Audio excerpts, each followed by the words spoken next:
పవన్ కళ్యాణ్ గారి మీద, mega family మీద పడి ఏడ్చే చాలామంది పేటీఎం బ్యాచ్‌కి ఒక మళ్ళీ ఒక బలమైన షాక్ అయితే ఏపీ నుంచి తగిలినట్టుగా తెలుస్తుంది. పవన్ కళ్యాణ్ గారు కుంభమేళకి వెళ్లి అక్కడ చాలా అంటే శాస్త్రీయబద్ధంగా హిందూ సాంప్రదాయాల ప్రకారం ఆయన స్థానం చేస్తే, ఆ స్థానం గురించి, ఆయన బాడీ గురించి, ప్రతి దాని గురించి పేటీఎం బ్యాచ్ సోషల్ మీడియాలో మార్ఫింగ్స్ చేసి, ఈయన హీరోనా? ఈయన ఇదా? ఈయన గురించా మీరు పెద్ద పొగుడుతున్నారు అది ఇది అని చెప్పి జనసేన నాయకుల్ని, జనసేన కార్యకర్తల్ని, అభిమానులను అందరినీ కూడా ట్యాగ్ చేస్తూ సునకానం పొందుతున్నటువంటి వ్యక్తులు పేటీఎం బ్యాచ్. వీళ్ళ మీద ఇప్పటికే చాలా కేసులు కూడా నమోదైనట్టుగా తెలుస్తుంది. AP deputy CM Pawan Kalyan గారి ఫోటో మార్ఫింగ్‌లపై కేసులు. కుంభమేళాలో పవిత్ర స్నానం చేసిన పవన్ కళ్యాణ్ గారి ఫోటోలు మార్ఫింగ్ చేస్తూ ఏపీలో పలుచోట్ల కొంతమంది సోషల్ మీడియాకి సంబంధించినటువంటి ఇన్‌ఫ్లుయెన్సర్స్ చేసినటువంటి కార్యక్రమాల మీద ఏపీలో పలుచోట్ల కేసులు నమోదయ్యాయి. తిరుపతి, చిత్తూరు, నెల్లూరు, బాపట్ల, విజయవాడ పోలీస్ స్టేషన్‌లో ఫిర్యాదు చేశారట.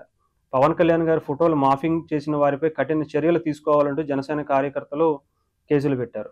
తిరుపతి వెస్ట్ పిఎస్ పరిధిలో జగనన్న సైన్యం పేరుతో కొన్ని ఫోటోలు మార్ఫింగ్ చేసి పెట్టారట. అలాగే చిత్తూరులో ఉన్నటువంటి హరీష్ రెడ్డి అనే వ్యక్తి పవన్ కళ్యాణ్ గారి ఫోటోస్ మార్ఫింగ్ చేసి పోస్టులు పెట్టడంపై కూడా కేసులు పెట్టారట.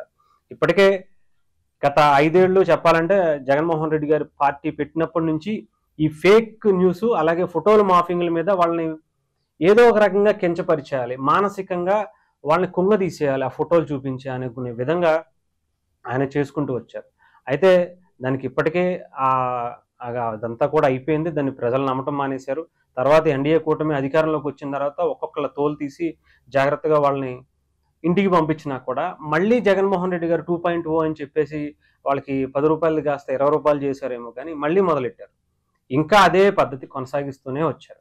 ఇప్పటికీ ఈయన మారతారా అంటే మారట్ల. మళ్ళీ ఇప్పటికే సోషల్ మీడియా ఎవరినైనా సరే, జగన్మోహన్ రెడ్డినైనా సరే తిట్టద్దు, లేదంటే పవన్ కళ్యాణ్ గారినైనా తిట్టద్దు, లేదా చంద్రబాబు నాయుడు గారినైనా తిట్టద్దు, షర్మిల గారిని కానీ ఇంకొకరిని గారిని కూడా ఎవరు తిట్టద్దు, వ్యక్తిగత విమర్శలు జోలికి వెళ్ళొద్దు, ఇలా ఫోటోల మార్ఫింగ్స్ జోలికి వెళ్ళొద్దు, సోషల్ మీడియాని మంచి కోసం ఉపయోగించుకోండి అని చెప్పి ఆంధ్రప్రదేశ్లో పెద్ద పెద్ద ఫ్లెక్సీలు వేసి మరీ అవేర్నెస్ కనిపిస్తున్నారు. కానీ ఇంకా ఈ సోషల్ మీడియా బ్యాచ్ అయితే ఎవ్వరూ మారే పరిస్థితి కనిపించట్లేదు. జగన్మోహన్ రెడ్డి గారి అండదండలు చూసుకుని ఒక సిస్టమ్ ఇచ్చారో, లేదంటే మరి ఏం కొనిచ్చారో, ల్యాప్టాప్ కొనిచ్చారో తెలియదు కానీ, ఫోన్లు కొనిపించారో తెలియదు కానీ, ఇంకా మొత్తం అందరూ కూడా ఇదే ట్వీట్లు. దీనివల్ల జగన్మోహన్ రెడ్డి గారికి నష్టమే జరుగుతుంది కానీ లాభం జరగట్లేదు. ఒక పక్క వీళ్ళు కూడా వీళ్ళ మీద కేసులు తెప్పుకి మరి ఏమైపోతారో తెలియట్లే. వీళ్ళని నిజంగా తొక్కిపట్టి నారదీయకపోతే వీళ్ళు వదిలే పరిస్థితి అయితే కనిపించట్లా. అంటే ఎన్డీఏ కూటమి కూడా చాలా సాఫ్ట్గా డీల్ చేసిందేమో, అందుకే వీళ్ళు మళ్ళీ విజృంభిస్తున్నారేమో అన్నట్టుగా వీళ్ళ పనితీరు అయితే కనిపిస్తూ ఉంది. లేకపోతే ఇప్పటికే ఇంతమంది మీద కేసులు పెట్టి లోపలేసి చాలా వాళ్ళకి ట్రీట్మెంట్ ఇచ్చి పంపించినా కూడా మళ్ళీ మొదలు పెట్టారు అంటే వీళ్ళ ధైర్యం ఏంటి? అంటే ఇక్కడ కూటమి ప్రభుత్వం అంత బలంగా ఏమీ చూపించలేదా? అంత బలమైనటువంటి కేసులు వీళ్ళ మీద పడలేదా? ఏమీ చేయలేరని ధైర్యానికి వచ్చి మళ్ళీ మొదలుపెట్టారా అనే తరహాలో ఉంది. కొంచెం ఒక కన్నేసి వాళ్ళని కరెక్ట్‌గా కంట్రోల్‌లో పెట్టాల్సినటువంటి బాధ్యత ఉంది. సోషల్ మీడియాని మంచిగా ఉపయోగించుకోవాలి.